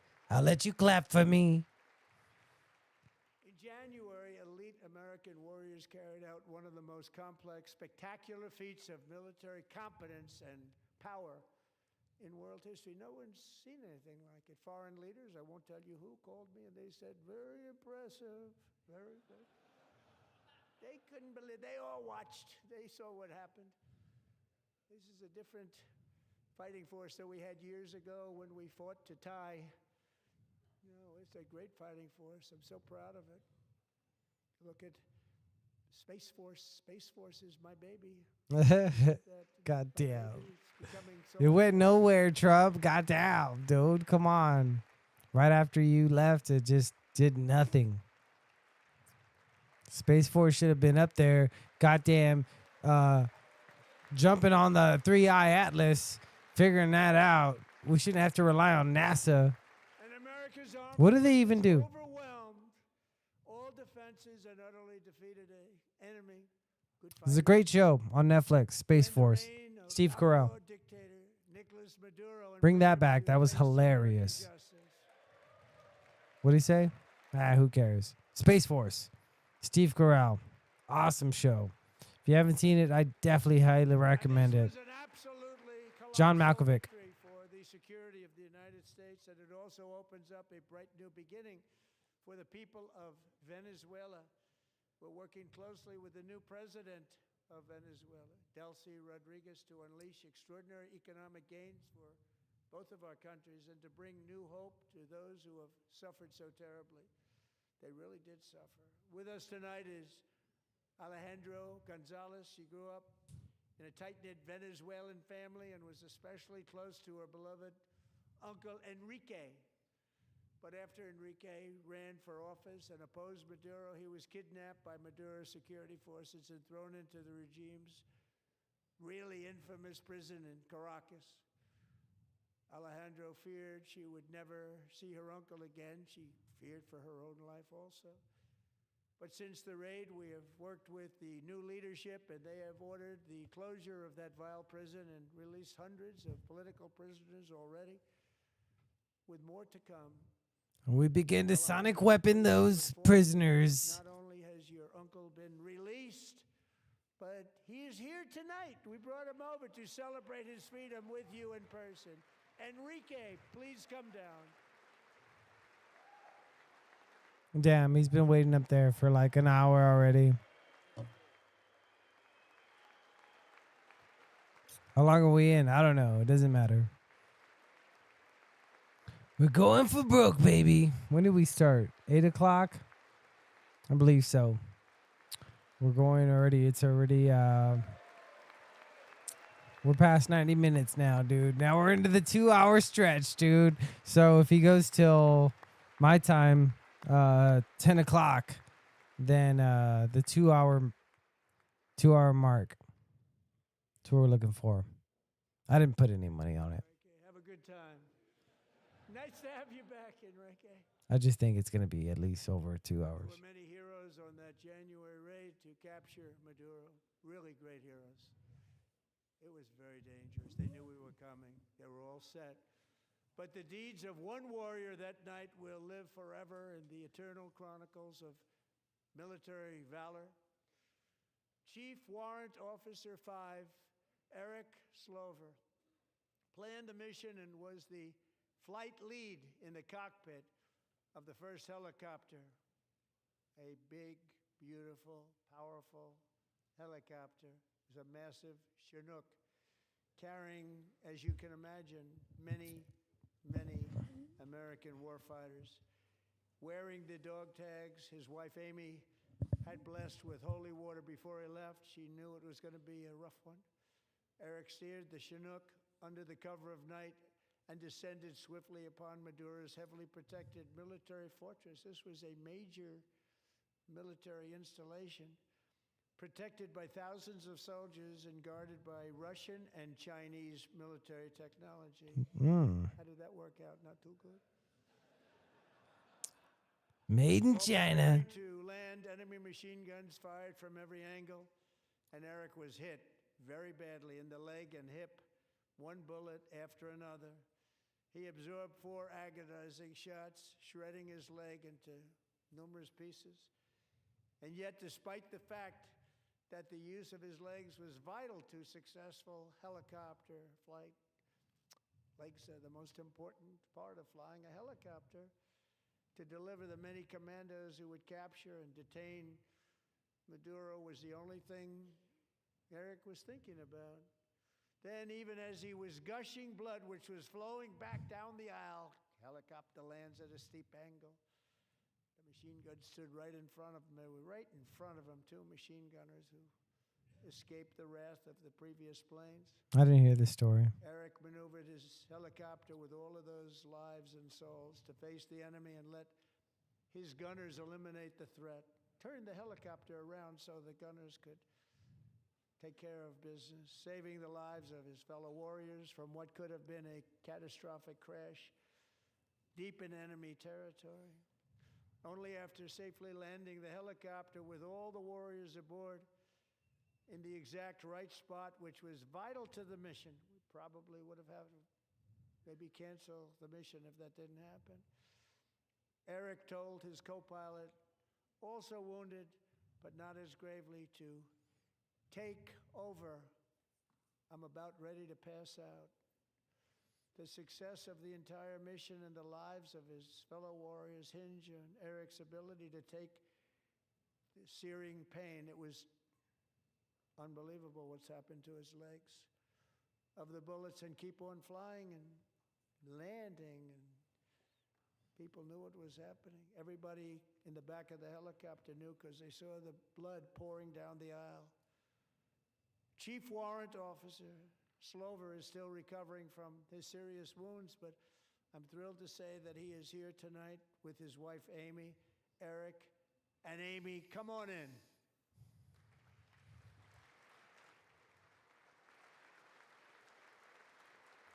I thought they boasted about how like none of our guys were injured or no lives were lost. I guess there were a couple guys flown in here to San Antonio actually. I think it was BAMC Medical, if I'm not mistaken, right off the 35. I wonder if these were the two. I wonder if this was the guy. Interesting. Yeah, that was definitely reported. There was somebody from that mission being held here at BAMC. So, yeah, it might have been him. So we have a surprise. San Antonio. In recognition of Eric's actions above and beyond the call of duty, I would now like to ask General Jonathan Braga to present Chief Warrant Officer Slover with our nation's highest military award, the Congressional Medal of Honor. Nice. Everybody's getting awarded, dude. You get the awards. I get the awards. That little kid gets an award.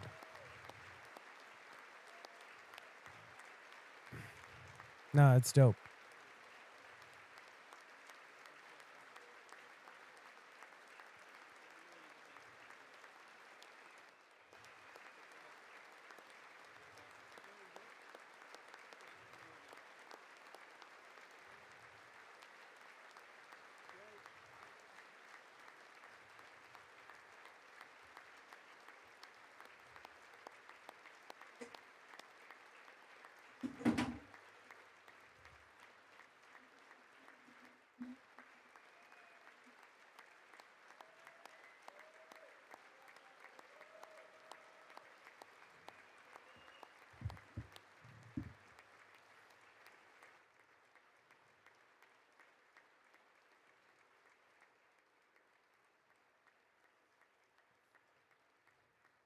Well, thank you very much, Eric and Amy. Great to get to know you. I met with them and with a lot of their fellow warriors at Fort Bragg recently.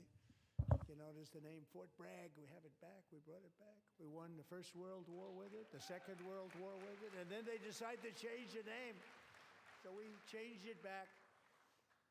Everybody wanted to change back too. And 10 of Eric's fellow warriors from that incredible night of victory will also be receiving medals at a private ceremony that will soon be held at the White House, and Eric will be there. Thank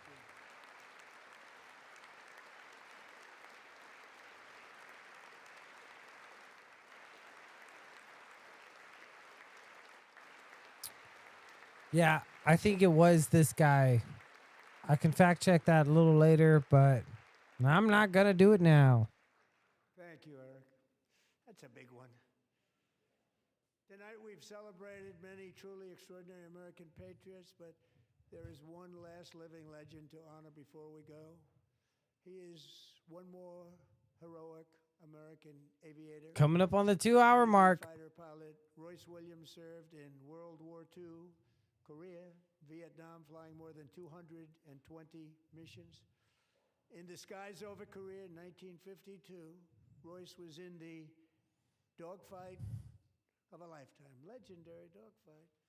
Flying through blizzard conditions, his squadron was ambushed by 7 Soviet fighter planes. It was his first aerial combat of the war, and despite being massively outnumbered and outgunned, Royce led the takedown of 4 enemy jets and almost destroyed the others, vanquishing his adversaries while taking 263 bullets to his own plane and being seriously hurt. His story was secret for over 50 years. He didn't even want to tell his wife, but the legend grew and grew. But tonight, at 100 years old, this brave Navy captain is finally getting the recognition he deserves. He was a legend long before this evening. Royce, please stand up, and I will ask the First Lady of the United States to present Captain Royce Williams with his Congressional Medal of Honor. He's old as fuck. You're gonna make him stand up? Oh shit! Somebody helped him up. God damn. Oh, but at least the First Lady did it. That's real nice. Oh, she was sitting right next to him the whole time.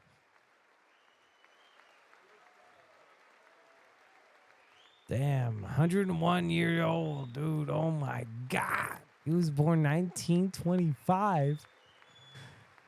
Oof, talk about the roaring 20s, eh? People still talk like this, eh? Yeah, eh? You keep running your mouth, you're gonna get smacked, eh? That's just the way it is, doll.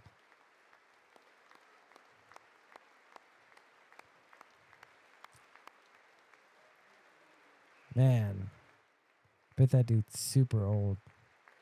Like, I know he's old, but just, oh man, everything about him. I bet he's got some cool records, some 8-track maybe still. What, I mean, damn.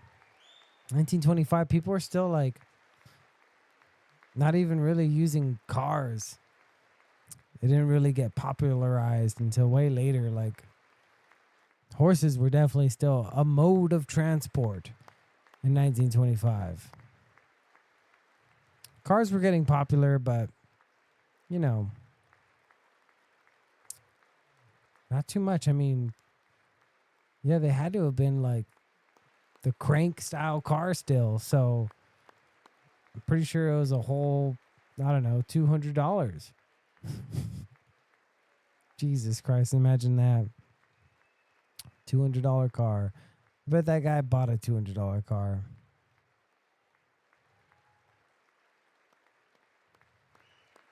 Brand new.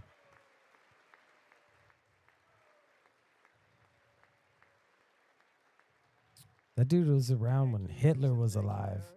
That's crazy. I've always wanted the Congressional Medal of Honor, but I was informed I'm not allowed to give it to myself, and I wouldn't know why I'd be taking it, but if they ever open up that law, I will be there with you someday.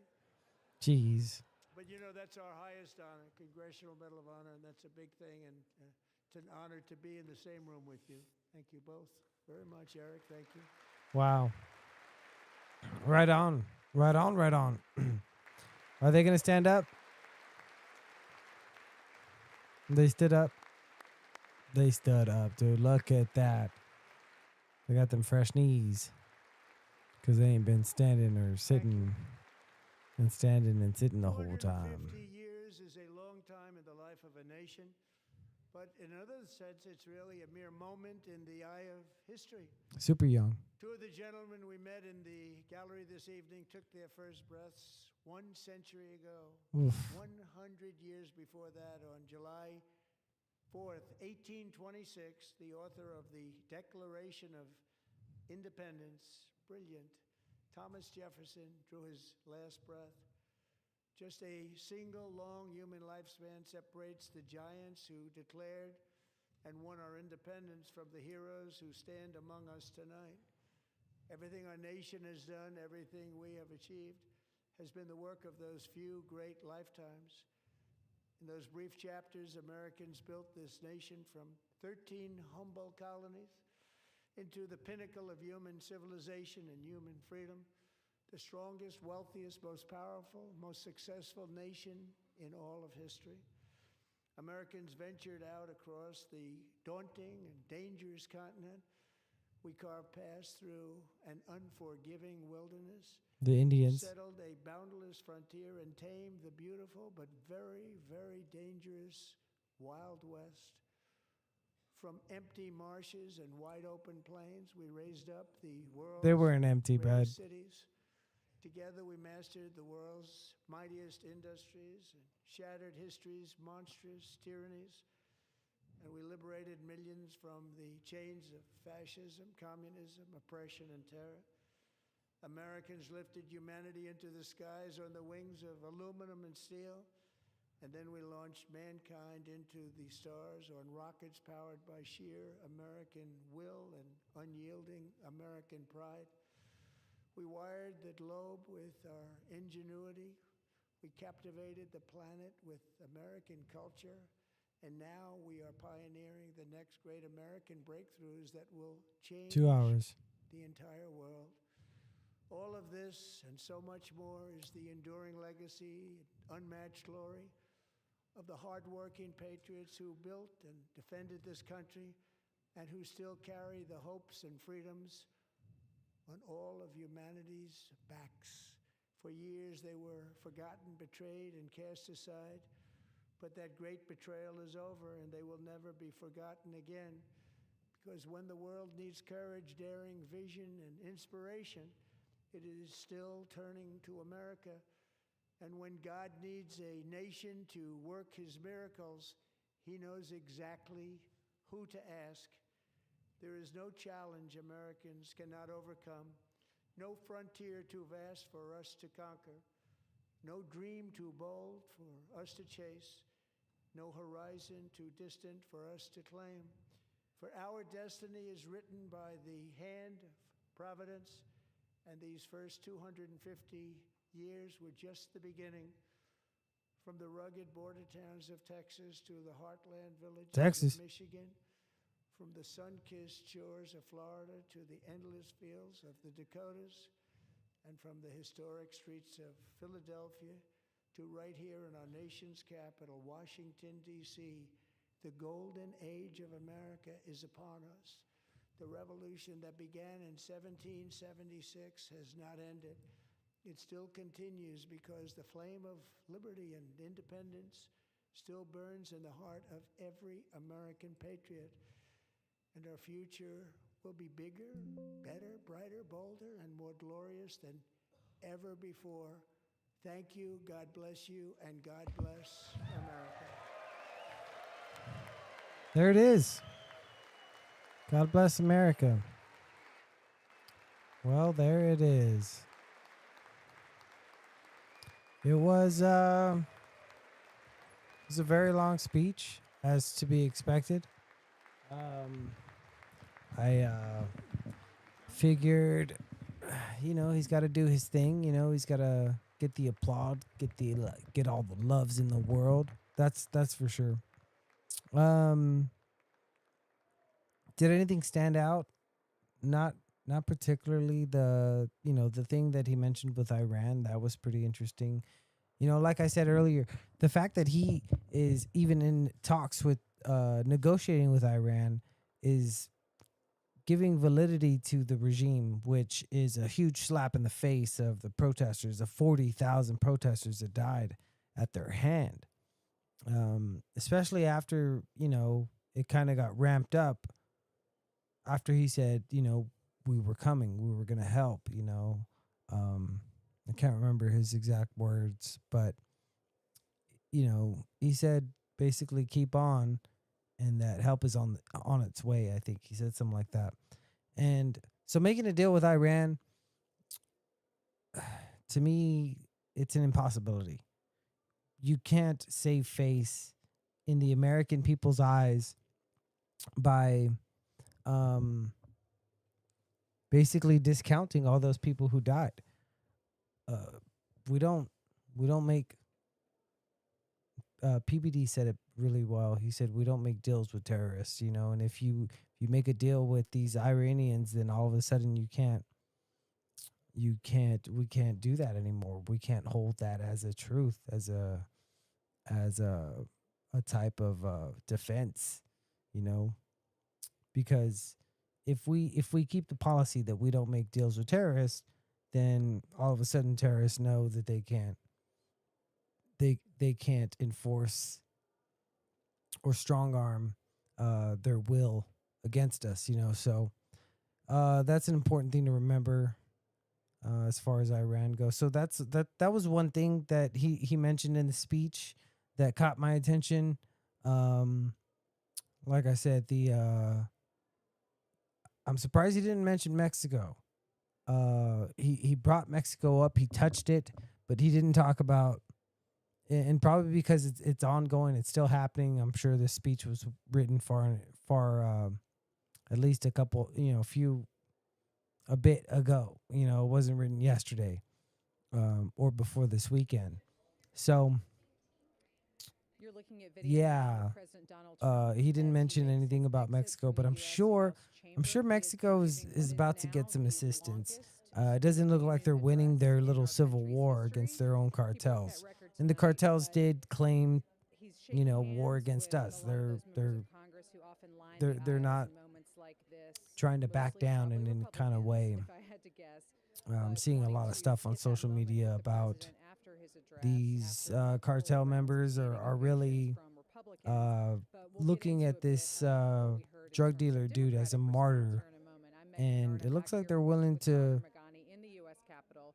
go And down with Sagar, it. we've So been I mean, listening to they're this already speech. Just popping a off with a reminder lot to of you all, by the bullets. way, It's getting we're pretty bringing interesting, you the pretty fun Democratic to response from Virginia pay Governor attention to. Abigail Spanberger Now, as soon me as being he so can. close So if you make to an the abrupt border, exit not from terribly our close. I talk mean, right now, San that's Antonio, exactly but what's going to be happening. it Just a reminder of the fast I moving think we have. that But Sagar, what do you think the U.S. is going to get aside involved the from moment record-breaking one of leaks, our what are your citizens biggest dies. takeaways in terms of what we heard And we from do President have Trump tonight? quite a bit of citizens there now. I'm seeing a lot of that on social too about these citizens trying to report from there while they've been on vacation. There's also Canadians up there. I mean, down there.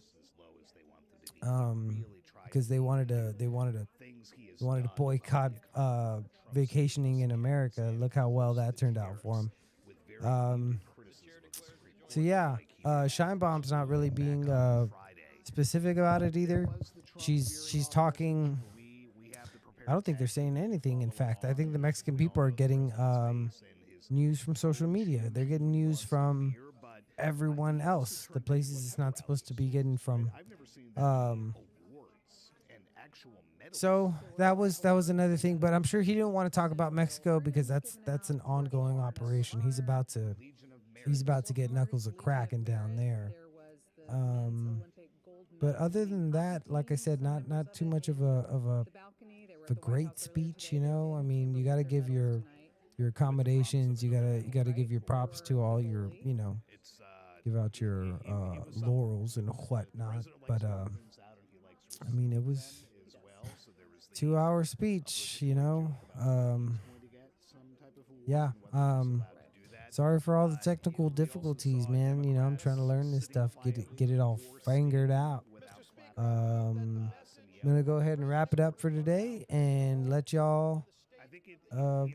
I don't know. See us next time. Y'all have a good one.